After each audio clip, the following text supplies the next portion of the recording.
Bonjour à tous, nous voici à la fin du cours en ligne sur les méthodes quantitatives de suivi et d'évaluation de la mise en œuvre d'une éducation complète à la prévention du VIH et à la sexualité. Nous allons à présent faire le bilan et conclure ce cours. Alors juste un petit rappel sur le contexte, ce cours s'inscrit dans le cadre d'un grand programme de l'UNESCO de tout ce qui a à voir avec l'éducation à la sexualité. Nous travaillons conjointement bien sûr avec le siège mais aussi avec nos bureaux extérieurs. Ce cours a été financé entièrement par la section de la santé et de l'éducation, siège de l'UNESCO, et nous les en remercions. Nous avons apporté donc notre expertise et avons travaillé conjointement avec notre service d'échange animé par Lynn Sergent. Alors un petit rappel, il s'agit du 3e cours en ligne offert pour l'Afrique, mais c'est la première fois que nous le proposons pour les pays francophones. Ce cours a obtenu un label qualité et nous en sommes très fiers récemment en début d'année. Voilà, maintenant on va parler des objectifs du cours où vous avez pu mieux comprendre les engagements internationaux, régionaux et nationaux en faveur de l'éducation à la santé et au bien-être. Et aussi, nous avons vu les indicateurs de base internationalement reconnus pour le suivi et l'évaluation de la mise en œuvre d'une éducation complète au VIH et à la sexualité. Aussi, dans ce cadre, vous avez pu examiner les possibilités, le processus et la méthodologie permettant d'intégrer les indicateurs de base dans le système national d'information pour la gestion de l'éducation, des SIG.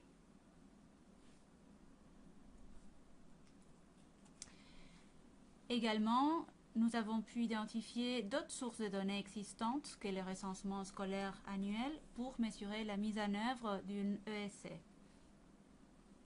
Vous avez pu améliorer les compétences en matière d'analyse des données, d'interprétation et d'établissement de rapports sur la mise en œuvre d'une ESC. En ce qui concerne les participants, vous avez été 82 participants des 15 pays à faire partie de ce cours. À la fin de ce cours, nous avons eu 65 participants des 14 pays. Alors, quelles sont les conditions de réussite du cours? Il y a eu des activités individuelles et de travail d'équipe. En ce qui concerne les activités individuelles, vous avez pu participer aux 3 forums de discussion en ligne en écrivant 300 mots sur un sujet précis. Et aussi, vous avez pu réaliser 3 quiz. En ce qui concerne les activités d'équipe, vous avez participé régulièrement pour déposer les 5 travaux de groupe et finalement le projet de groupe. Nous tenons à vous féliciter parce que la plupart des projets, la totalité je dirais, ont été excellents et c'était très satisfaisant. On était très contents de faire les commentaires et d'avoir fait le suivi de ces travaux de groupe. Alors, regardons d'un peu plus près vos résultats au quiz. Alors, d'une manière générale, d'après le questionnaire d'évaluation, nous avons remarqué que vous avez énormément apprécié les quiz, les 3 quiz. La moyenne aux 3 quiz est relativement élevée pour ce cours, qui est supérieur à 80 sur 100. Alors que ce qui était attendu, c'est d'avoir un score minimum de 60 sur 100. Donc, pour les 3 quiz, vous avez très bien réussi. Alors, regardons d'un petit peu plus près vos travaux de groupe. Tout d'abord, pour le module 1, nous avons remarqué que les consignes étaient plutôt très bien suivies. Vous avez bien compris les priorités politiques au niveau national sur l'éducation complète au VIH et à la sexualité. Et vous avez mis l'accent aussi sur l'approche multisectorielle, qui est extrêmement importante, c'est-à-dire que ce n'était pas simplement le secteur de l'éducation qui est concerné, mais c'est aussi la santé. Et pas seulement la santé, vous avez aussi d'autres ministères et d'autres secteurs concernés. Par contre, nous avons remarqué que vous avez eu quelques difficultés, certaines équipes ont eu des difficultés à identifier une stratégie nationale par rapport à cette thématique-là. Peut-être cela s'explique du fait de la nouveauté dans vos pays et aussi que c'est une thématique plutôt transversale. Et donc, il y a eu certaines équipes qui ont vraiment eu du mal à dégager les cibles ou les priorités. Du secteur de l'éducation. Du secteur de l'éducation, pardon. Et aussi de peut-être mettre en lien avec ce qui se passait avec le secteur de l'éducation ou peut-être d'identifier le comité de lutte contre le VIH aussi, puisque c'est un domaine assez important. Alors c'est pour ça que dans nos commentaires, nous avons conseillé d'aller consulter le service d'échange d'informations de l'UNESCO sur le VIH, éducation à la santé, puisque sur le site du service, en général, vous avez les derniers documents de politique générale ou de stratégie en matière du secteur de l'éducation, et en principe, vous aurez pu retrouver pas mal de ces informations. Alors c'est encore quelque chose que je vous conseille d'aller voir afin de consulter tous ces documents. Alors, par rapport au module 2, les consignes étaient très bien suivies aussi. La plupart des équipes ont utilisé notre fameux outil ERI. Je ne me rappelle plus de quoi. C'est l'acronyme pour évaluation rapide d'intégration. Oui. Voilà. Et il y a eu des discussions vraiment très pertinentes sur la collecte des données en termes de qualité, comment intégrer les 6 indicateurs de base dans le RSA en particulier. Je trouve qu'il y a eu des éléments très intéressants parce qu'il y a eu des pays qui ont développé des indicateurs et ils ont utilisé cet outil justement. Et ça donnait une richesse, une perspective nouvelle au travail du groupe. Et il y a aussi pas mal de suggestions d'amélioration dans le cadre du questionnaire par la plupart des équipes. Par contre, ce qui manquait un petit peu comme discussion, c'est aussi tout ce qui a à voir avec le processus lié au SIG, au questionnaire de recensement annuel. Bon, je ne connais pas le contexte de chacun de vos pays, mais en général, on ne peut pas intégrer comme ça d'un coup des indicateurs. Il y a tout un processus. Donc c'est vrai qu'il serait bien, nous vous conseillons d'aller voir vos équipes SIG et de voir comment intégrer ces indicateurs.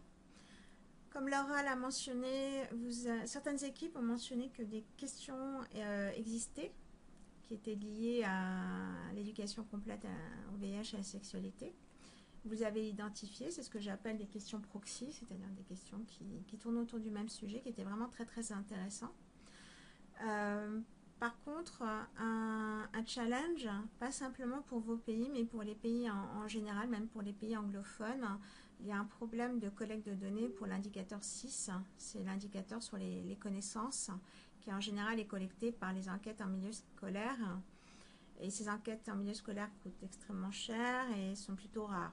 Donc il y a eu pas mal d'équipes qui ont mentionné les enquêtes PASEC et éventuellement IGRA, qui pourraient être des enquêtes où on pourrait intégrer certains de ces indicateurs-là, mais bon, cela reste à discuter et à voir avec ces enquêtes. Ça va être un petit peu difficile. Alors, au niveau du module 3, toutes les équipes, donc les 14 équipes, ont utilisé les données fictives de Dataland. Alors, dans nos cours précédents, ce n'était pas le cas. Certaines équipes avaient déjà des données, donc les pays collectaient déjà des données. Alors ici, vous pouvez voir dans les pays francophones, on n'est pas aussi avancé en termes de collecte de données, et donc vous avez préféré utiliser les données de Dataland, même si on a vu qu'une ou deux équipes auraient pu analyser les données. De ses propres pays. Hein. Oui. Alors, vous n'avez eu aucun problème avec la lecture des tableaux fictifs. Vous avez plutôt bien compris les tableaux qui étaient proposés. Vous n'avez eu non plus aucun problème pour le calcul des croissances absolues et relatives. Et vous avez bien compris l'approche d'analyse, puisque nous n'avons reçu aucune question, aucune demande d'éclaircissement. Vous avez plutôt bien suivi les consignes de l'approche selon les 9 étapes. C'était vraiment très clair, vous les voyez très bien.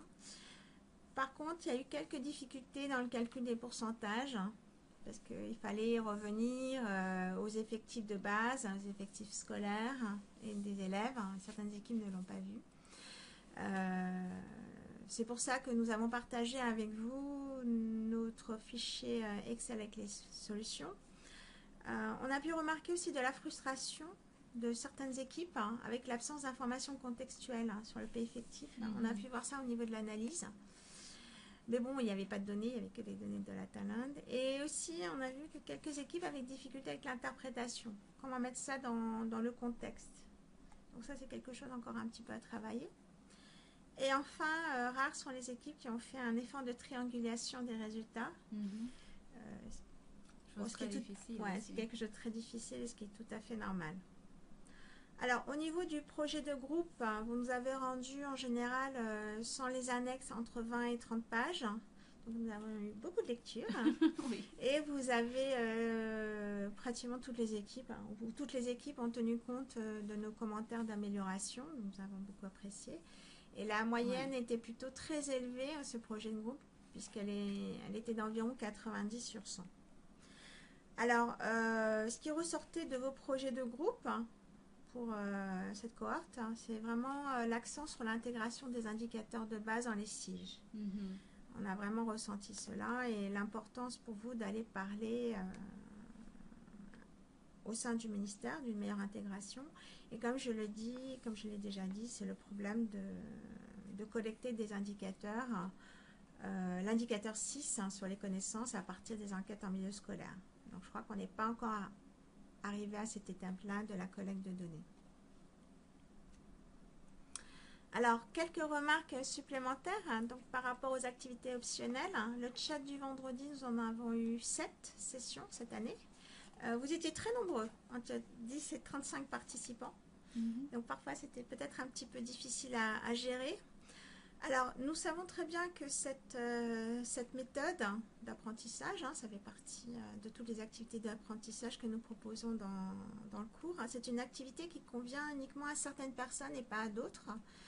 Mais nous avons décidé de quand même la proposer pour les personnes qui préféraient avoir du contact avec nous en direct.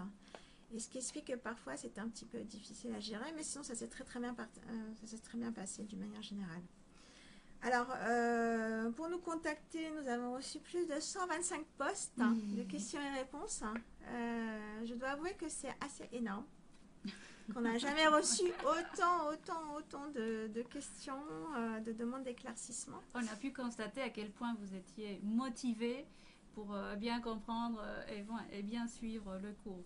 Oui, en fait, c'était une très bonne indication, je répète de ce que tu viens de dire, Laura, d'une très bonne participation individuelle, une participation très importante, du début jusqu'à la fin. Ah oui. Donc, vous avez souffert, mais nous aussi. Et aussi, bon, nous avons beaucoup apprécié, c'est que vous avez tous respecté les dates limites. Ouais. Et c'est quelque chose de très important pour nous parce que nous faisons un suivi assez important derrière de tous vos travaux de groupe, de vos contributions au forum discussion. Et si vous êtes tous au même rythme, alors c'est beaucoup plus facile pour nous et nous l'avons beaucoup apprécié. Alors, un peu le revers de la médaille, c'est qu'on a reçu aussi beaucoup d'emails individuels. Et c'est un problème parce qu'on ne peut pas répondre individuellement. On a essayé de vous répondre à tous les emails, mais lorsqu'on a plus de 80 participants, même plus de 60 participants, c'est très difficile de faire du suivi individualisé. Et ce qui explique pour nous c'était un peu trop. Et qu'à chaque fois on vous renvoyait à la plateforme parce qu'on ne peut pas gérer individuellement autant de personnes. Et même en termes de groupe, les autres ne bénéficiaient pas non plus de nos remarques. Lorsqu'on donne une remarque à une personne, tous les 60-80 participants ne bénéficiaient pas de cette remarque-là. Donc voilà, donc c'était un petit challenge pour nous. Alors, quelques conclusions. Alors, le projet de groupe, il va falloir continuer à le mettre à jour et nous espérons que cela continuera à être un outil important, pertinent pour vous de suivi et d'évaluation de l'éducation complète au VIH et à la sexualité. Nous vous encourageons à continuer à l'améliorer. Ça doit être un outil pour vous. Et aussi de diffuser aussi au sein de votre ministère, donc de parler de la formation en général. On parle de la formation, de ce que vous avez appris, de ce qui est important et de ce que vous pourriez faire pour la suite dans ce domaine-là. Alors, je souhaite aussi insister sur la fameuse section, le module 3 que vous devez mettre à jour puisque vous avez utilisé les données fictives. Donc, j'espère que d'ici quelques années, vous allez pouvoir collecter vos propres données et mettre à jour cette fameuse section 3 et peut-être éventuellement via un cours que nous allons organiser. Oui. Voilà. Alors, au niveau de l'évaluation du cours, il y a une évaluation immédiate. Nous avons partagé avec vous un questionnaire en ligne, mais nous allons revenir vers vous, je pense, début 2019, pour voir s'il y a eu des éléments du cours qui a eu un impact sur votre travail ou d'autres que vous avez appliqué, que vous avez utilisé. Et si le cours a été utile pour vous. Oui.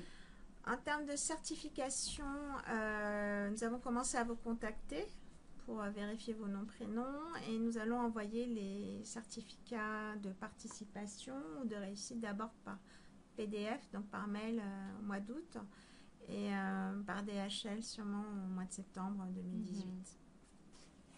Alors, pour finir, la plateforme d'apprentissage va rester ouverte à peu près 3 mois.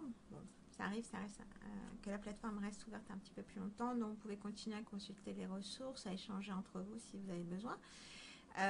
Pour l'instant, nous allons partir en vacances, donc nous ne serons pas joignables, sauf au mois de septembre. Vous avez bien sûr le service d'échange d'informations de l'UNESCO sur l'éducation au VIH et à la santé, ce qui est un service extrêmement important, très riche avec plein d'informations. Je vous invite vraiment à aller consulter ce service, le site web. Et bien sûr, si vous avez des demandes assez spécifiques, vous pouvez contacter Lynn Sergent.